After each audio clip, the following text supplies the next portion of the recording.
First of all, I bring you greetings and regrets from the Executive Director of UN Habitat, Ms. Tibaijuka. She had planned to be here with you, but she couldn't make it because of unforeseen reasons.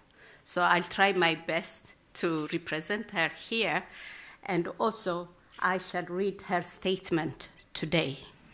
I quote, "I am honored and privileged to address MIPIM 2010, the world's leading market for international property trade.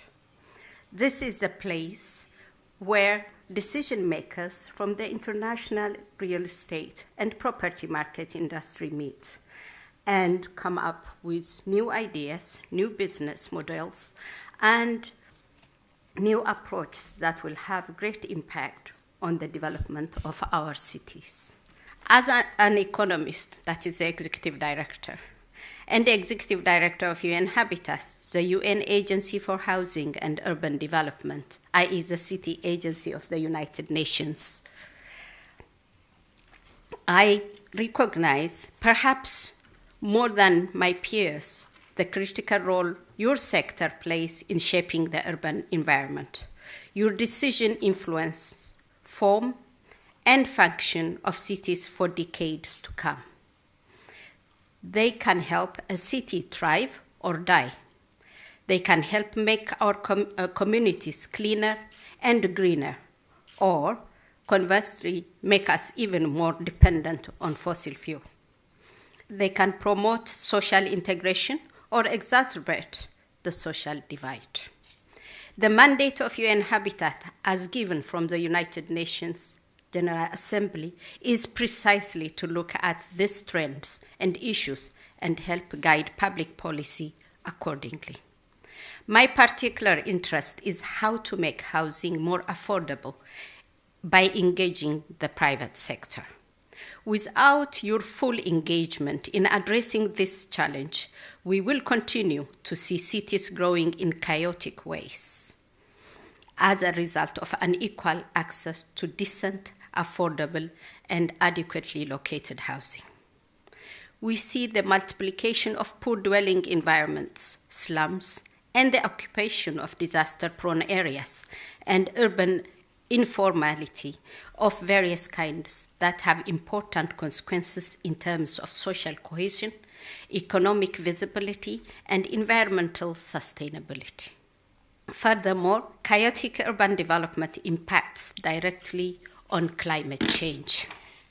Throughout my tenure as Executive Director of UN Habitat, that is Mrs. Tibaijuka, I have also come to understand that the real estate and property market has not always been well understood by policymakers and urban managers when it comes to public policies and regulatory frameworks.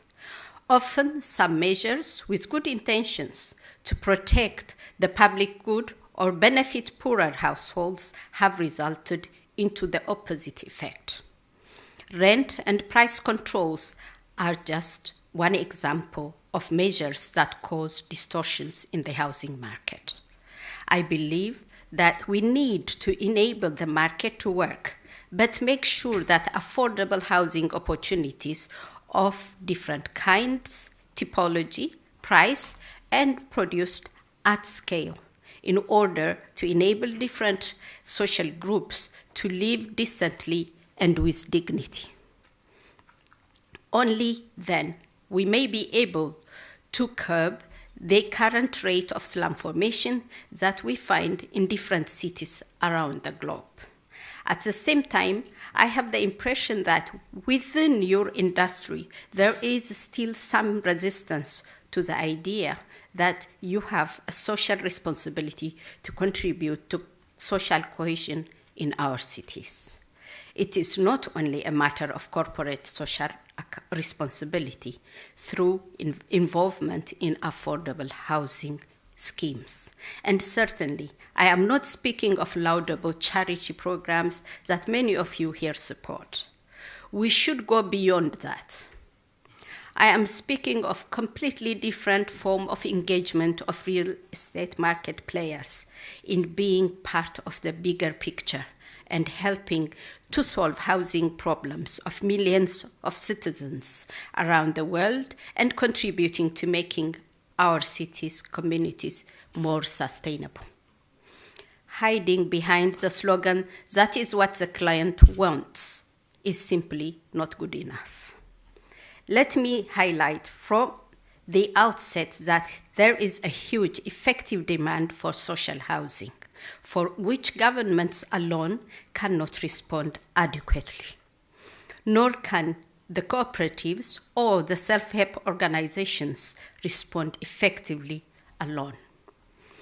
What we need is to come together to think out of the box and come up with innovative business models and approaches from design to planning to financing. It is only when we look at the entire chain of housing production that we can discover the new ways of doing all things. Working as separate entities for planning, financing, and development is an outdated model and an outdated way of doing business. Finally, we need to look at what is happening at the global level to realize the size of the challenges, the need for creative meeting of minds. We believe that public and private investment in housing and urban development needs to change in the following manner. First, we need to move from a sectoral approach to housing to a more holistic approach to housing and sustainable urban development. Addressing inadequate living conditions and poor housing quality is just as much an issue of public health as it is the issue of housing. Second, we need to work with people, not faceless clients. We need to empower communities, especially low-income households, to accede to the housing market. This is as much an issue of housing as it is of saving and liens and housing finance. Third, we need to promote public and private investment in basic urban infrastructure so as to increase the supply of serviced land. Last but not least, we need to do the above within a planning and regulatory framework that encourages the sustainable use of our resources, including land, water, and energy.